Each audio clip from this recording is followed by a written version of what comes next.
আকাশের ঠিক নিচে আর এক রহস্যময় জগৎ আছে, তার নাম পাখিদের রাজ্য। সেখানে তারা স্বাধীনভাবে চলাফেরা করে, ইচ্ছে হলে এক দেশ থেকে আরেক দেশে পাড়ি জমায়। তাদের বাধা দেওয়ার কেউ নেই, শুধু দুদানায় ভর দিয়ে উঠতে পারলেই হলো। কিন্তু এত সুযোগ থাকা সত্ত্বেও অনেক পাখি একটা ছোট্ট অঞ্চল কিংবা নিদেন পক্ষে একটা দেশেই তাদের পুরো জীবনটা কাটিয়ে দেয়। তাদের কাজ শুধু ডিম পাড়া, ডিমে তা দেয়া আর ডিম ফুটে বের হওয়া বাচ্চাগুলো মানুষ করা।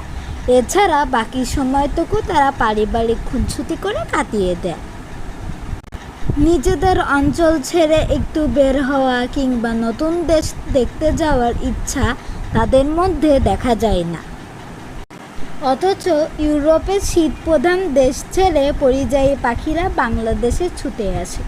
তারা হাজার হাজার মাইল পাড়ি দিয়ে এ দেশে আসে স্রেফ একটু উষ্ণতার খোঁজে। দীর্ঘ পথ পাড়ি দিতে যেয়ে তারা ক্লান্ত শ্রান্ত হয়ে পড়ে। তাদের এক একজন দলপতি এক একটি দল নিয়ে ছুটে আসে এ দেশের বিভিন্ন খাল, বিল, হাওর ও জলাশয়ে। দিনের পর দিন তারা উঠতে থাকে, এক একটি দেশ মহাদেশ পাড়ি দেয় তাদের ছোট্ট দুদানার উপর ভর করে। এ যে শুধু শীত থেকে বাঁচার জন্য কিংবা বিরূপ আবহাওয়া থেকে রক্ষা পেতে তাদের এই প্রচেষ্টা তা নয়, বরং নতুন দেশ দেখা, ভিন দেশের পাখিদের সাথে পরিচয় হওয়া, তাদের সাথে মত বিনিময় সব কিছুই এর অন্তর্ভুক্ত। কিন্তু দলপতির নির্দেশ ছাড়া তারা একাকী কোথাও যেতে পারে না। একবার এক দলছুট পাখির ইচ্ছা হলো সে একাকী এক নতুন এলাকায় যাবে। এর আগে সে অনেকবার দলপতি হয়ে সফর করে গেছে, তাই তাকে দলছুট হওয়ার অনুমতি দেয়া হলো। নতুন নতুন এলাকা খুঁজে বের করার দায়িত্ব দেয়া হলো তাকে। সে আকাশপথে একাকী উঠছিল, তারপর বসলো একটা গাছের ডালে। তাকে সেখানে বসতে দেখে একটা হলুদ পাখি সেখানে যেয়ে বসলো। তারপর তাকে বলল, কি হে, তুমি কোথা থেকে উড়ে এলে? তোমাকে তো এখানে নতুন দেখছি। নতুন পাখি তখন বলল, আমার দেশ ভাই অনেক দূরে, আমি অন্য মহাদেশের পাখি।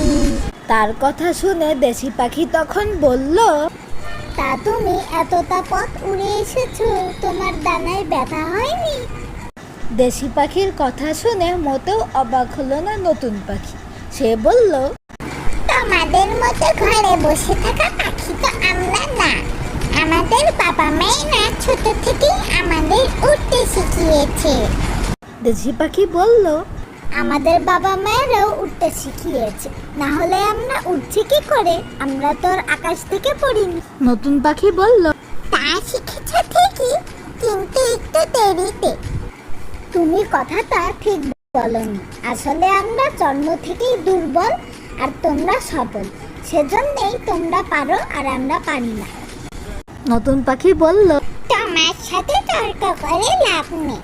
তার চেয়ে চলো তোমাদের এই অঞ্চলে আসতে পথে যে দৃশ্য আমার চোখে পড়ল সেটাই তোমাকে দেখাই।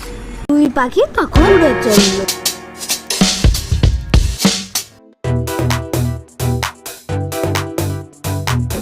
একটু দূরেই একটা গাছের আড়ালে তারা যা দেখলো, একটা মা পাখি তার ছানাকে নিয়ে গাছে বসেছে। ছানাটি বড় হয়ে গেলেও খেতে শেখেনি, ফলে ছানা পাখিটি তার মায়ের কাছে খাওয়া যাচ্ছে। নতুন পাখি বলল, দেখো, এ বয়সে পোকা ফড়িং ধরে খাওয়া দূরে থাক, আমরা আকাশ উড়ে বেড়াই। কিছুক্ষণের মধ্যেই মা পাখিটি বিরক্ত হয়ে নিচে নামলো ফড়িং ধরার জন্য। শেষে একটা ফড়িং ধরে যাও বা উপরে উঠল, তার ছানাটি নিচে পড়ে গেল আর গাছের উপরে আবার উঠাই তার জন্য কঠিন হয়ে দাঁড়াল। এই যখন অবস্থা, তখন নতুন পাখি বলল, তোমরা সবই শেখো, কিন্তু একটু দেরিতে। তো চলো যাই। বলে নতুন পাখি উঠতে উঠতে হলুদ পাখিকে বলল, তোমাদের সবই ঠিক আছে, আবহাওয়া ভালো, খাওয়া দাওয়াও ভালো, আমাদের থেকে তোমরা দুর্বলও না। একটু ওড়ার পর আবার বলল সে, আসলে সমস্যাটা হচ্ছে নাচতে না জানা। আমরা নাচতে জানি আর তোমরা তা জানো না, তাই সমস্যাটা হলো নাচতে না জানলে উঠোন বেকা। তো বন্ধুরা, চলতে পরও যাকে চলতে দেওয়া হয় না, শেষ পর্যন্ত তার জন্য চলাচল করাই কঠিন হয়ে দাঁড়ায়। সহজ জিনিস কঠিন হয়ে যায় যখন আমরা নিজেরাই সহজ কোনো কিছুকে কঠিন করে ফেলি।